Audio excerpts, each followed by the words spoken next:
మిత్రులారా, ఈ చిన్న చిన్న కథల ద్వారా మీ ఇంగ్లీష్ వొకాబులరీ ఎంతో బాగా డెవలప్ అవుతుంది.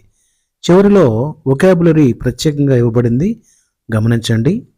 ప్రస్తుతం కథలోకి వెళదాం. ఒక వ్యక్తి కరోనా లాంటి మహమ్మారి సమయంలో మాస్క్ ధరించడానికి నిరాకరించాడు. అది అసౌకర్యంగా, అవసరం లేనిదిగా భావించాడు. ఒకరోజు అతని నిర్లక్ష్యం వల్ల ఒక పిల్లవాడు అనారోగ్యానికి గురయ్యాడు. తన చర్యలు ఇతరులకు హాని చేయవచ్చని అతను గ్రహించాడు. ఆ రోజు నుండి అతను అందరినీ రక్షించడానికి మాస్క్ ధరించడం ప్రారంభించాడు. దీనిలో నీతి ఏమంటే, మన వ్యక్తిగత బాధ్యత ఇతరుల ప్రాణాలను సైతం కాపాడగలదు.